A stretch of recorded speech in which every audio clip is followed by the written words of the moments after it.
here we are again, Dick Foth, with stories to make sense of it all. And boy, if we ever need something to make sense of it all, it's now. It's in these weeks.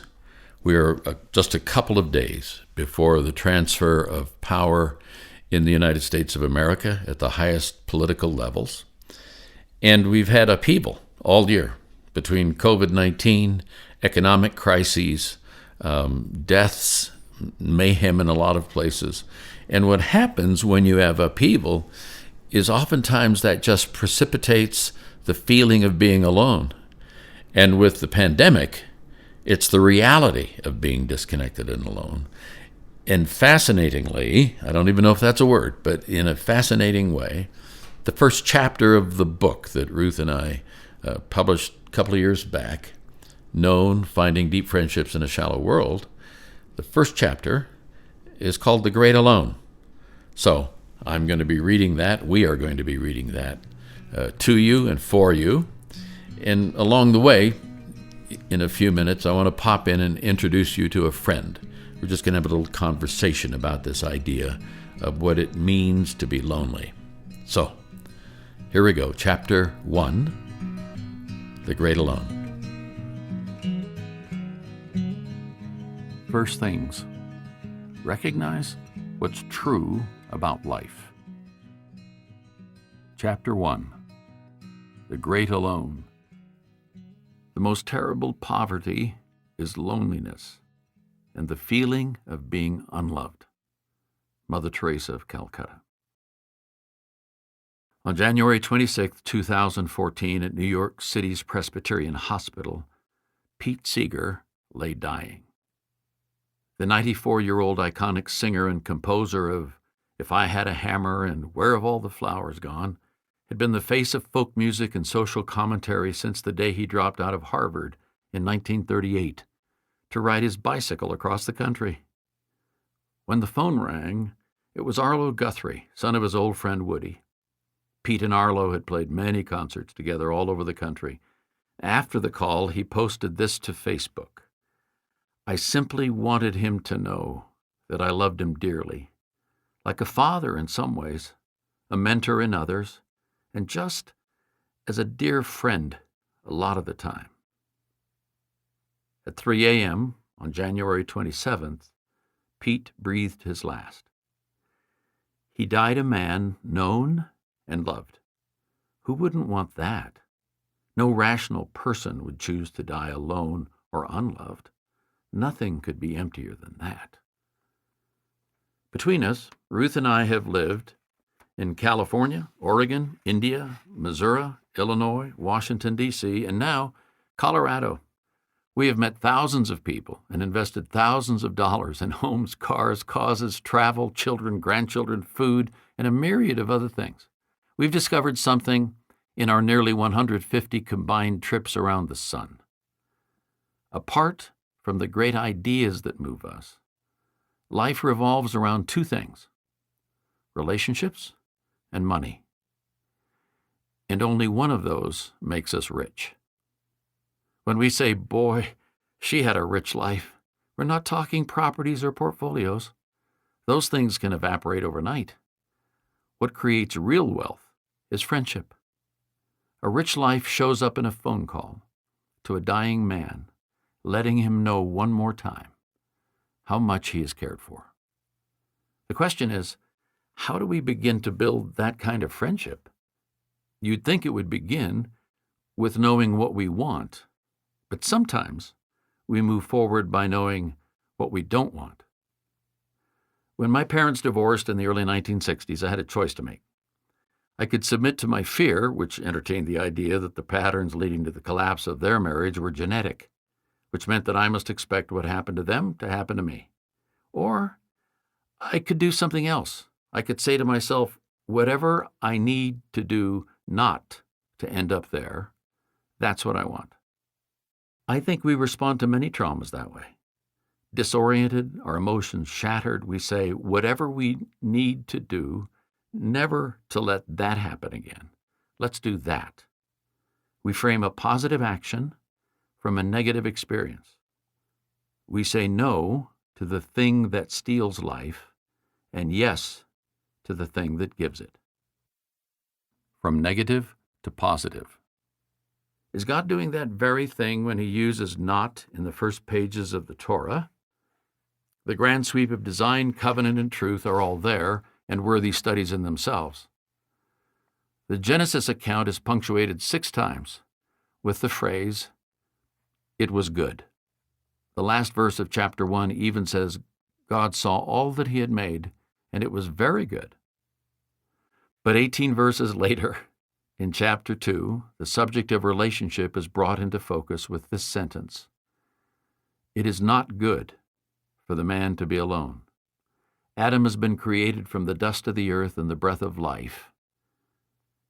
Chapter 2, verse 7. He looks good and whole, but Yahweh says, in effect, we're not done yet. So Eve is created. Together, they reflect who God is. Here's the deal. It is clear that relationship existed before Adam and Eve. God was always about relationship. When he says, "Let us make man in our image," he's talking about relationship, which is in the very DNA of the Creator. So when we hear it is not good for the man to be alone, our gut says, aha, that's true. But why tell us what we are not created for? Because it's simply impossible to misunderstand those 10 words.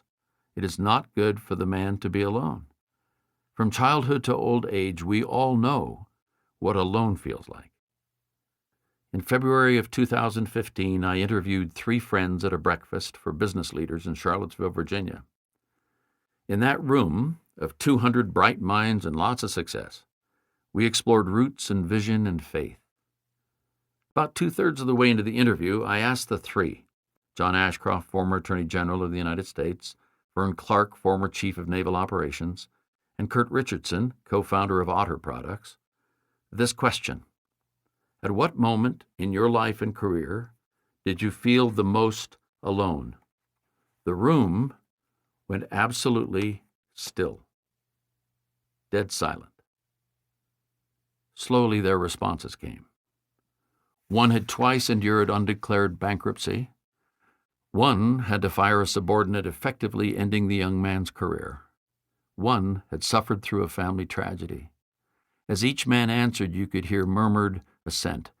Everyone knew alone. To be clear, alone is not the same as solitude. Alone just happens. Solitude is a choice. Theologian Paul Tillich articulated this distinction beautifully when he said, "Language has created the word loneliness to express the pain of being alone, and it has created the word solitude to express the glory of being alone. One is toxic, while the other is life-giving."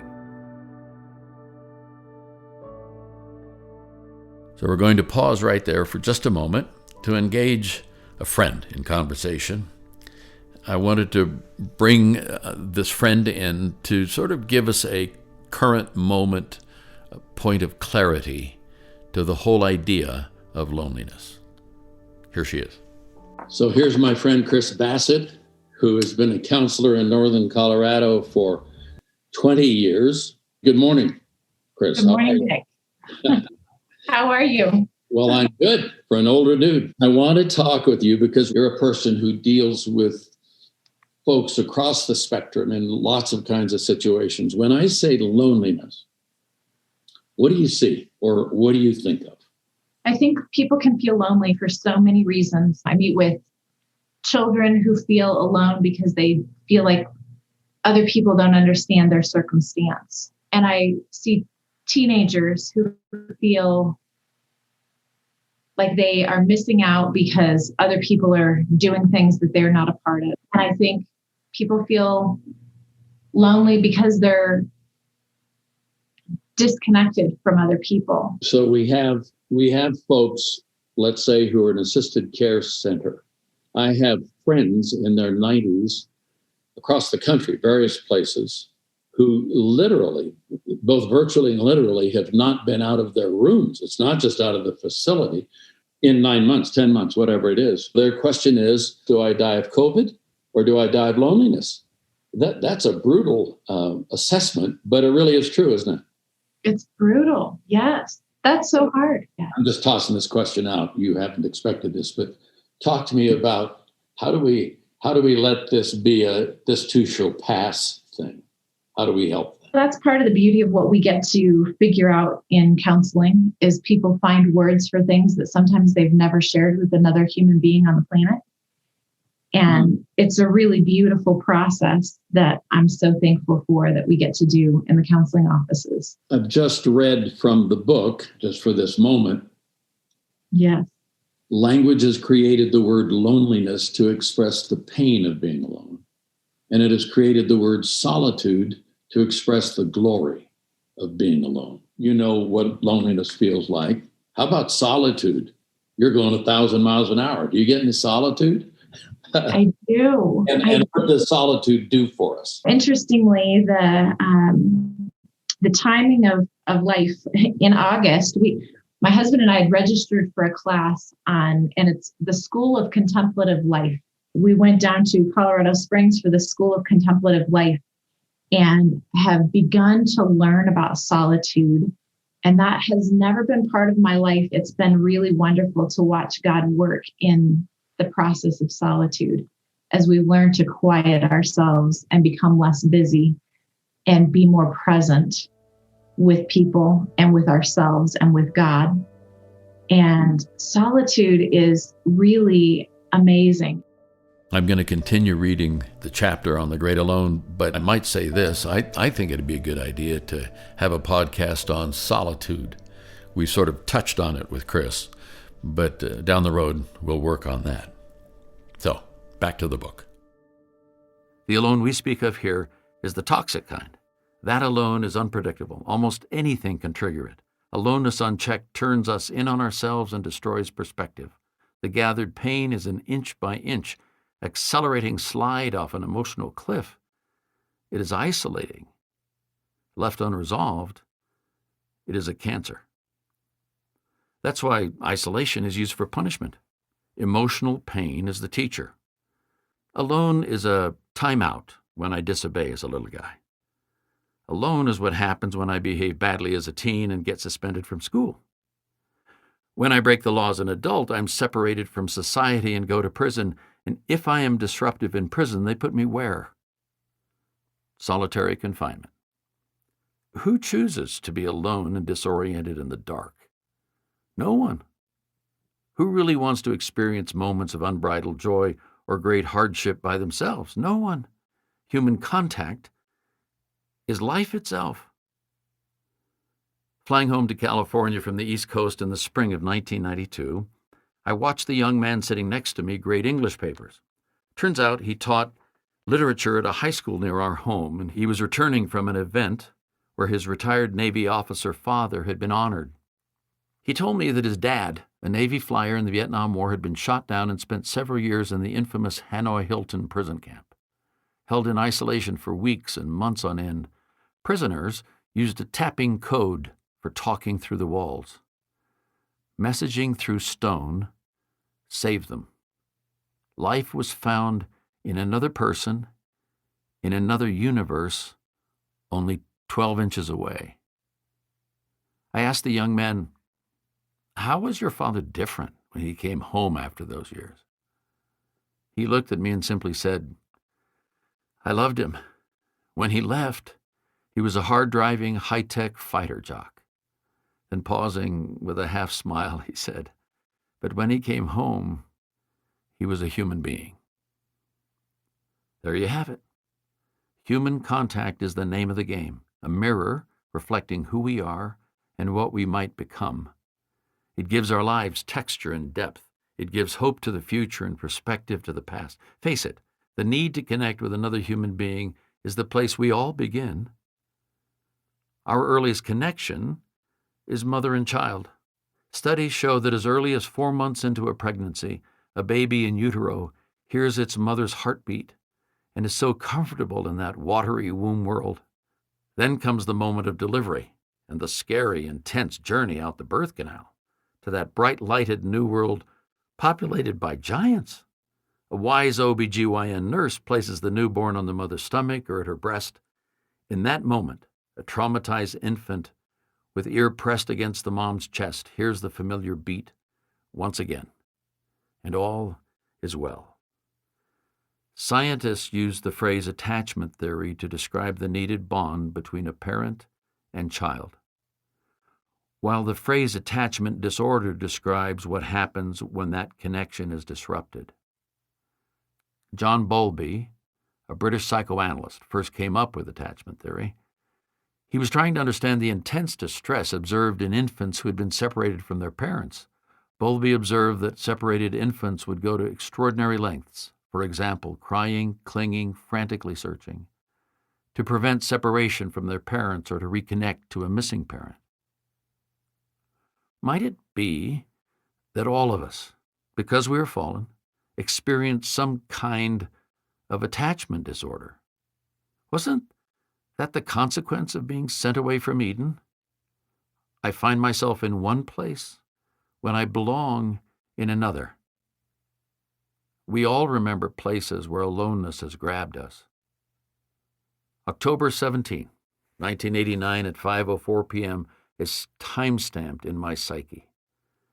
Driving over Highway 17 in the Santa Cruz Mountains toward Oakland, California, where I was to speak at a fundraiser, the world exploded. 11 miles down in the Earth's crust, tectonic plates under gigantic pressure shifted 3 feet. That 6.9 Richter scale moment, later named the Loma Prieta earthquake, destroyed much of downtown Santa Cruz, flattened freeways in Oakland, set parts of San Francisco ablaze, and collapsed a section of the San Francisco-Oakland Bay Bridge. With the road cracking, huge trees whipsawing, and landslides covering roads, I somehow made it off the mountain to the town of Los Gatos. Hundreds of people milled in the streets, bricks and glass-littered sidewalks like confetti. One thought and one thought only overwhelmed me. I must get back to those I love. Finding a payphone, I dialed home. The aftershocks made the pavement shake under my feet as sirens wailed and people shouted, and the GreatAlone had me by the throat. When Ruth said, "Hello," tears came. You've been there, haven't you? When a phone call didn't just change your day, it changed your world. When what you had feared for months really did come upon you. When some failure of yours caused people to stop talking or turn away when you entered the room. And the ground shakes. No one is impervious to feeling alone. Any trauma at any age can disorient us. When it does, the GreatAlone waits in the wings. And this is not a religious or moral phenomenon. The dilemma is not a function of ethics or art or politics or age. It happens because we're human. American author John Steinbeck reflected, "We are lonesome animals. We spend all our life trying to be less lonesome." Leanne Payne put that reflection in context when she wrote, "We are lonely then because we are separate. Born lonely, we try hard to fit in, to be the kind of person that will cause others to like us. Craving and needing very much the affirmation of others, we compromise, put on any face or many faces. We do even those things we do not like to do in order to fit in. We are bent toward the creature, attempting to find our identity in him. Fallen man is trapped in the continual attempt to find his identity in the created rather than the uncreated. When fractured relationships are the expected, and alone becomes the order of the day, the distance and separation we feel is like leaving Eden all over again. As Adam and Eve walked out of the garden, the GreatAlone was waiting. Okay, that happened. We get it. But that's not how it needs to stay. And that's not where we are meant to stay. Well, that's almost the end of the chapter. There's one more part, and that's the most important part. It's Ruth's part. It's a piece of free verse that she wrote some years ago, sort of an exclamation point to the thoughts we've been sharing this morning. And I've often said that Ruth can say more in 6 lines than I can say in 6 pages. I'll let you judge for yourself. Ruth's thoughts. You sit as one apart, so self-possessed, so sure, so unafraid. I quickly judge you by mind's eye and say, so unlike me. Hugging my fears, I sigh. No chance we could be friends. But when you turn and look at me, it's in your lonely gaze I see that we are family. Well, that's it for today. We'll be back in a couple of weeks with Chapter 2 of Known, Finding Deep Friendships in a Shallow World. And until then, we pray that in this season of upheaval, that your heart and your emotions will not be a part of that you will not have those sense of loneliness or the feelings of aloneness, but that in the solitude, you will find peace and rest for your spirit. And at the end of the day, know that there is a sovereign God who has his hands on things, even when we don't think it feels like it. So I'll catch you later. Bye-bye and God bless.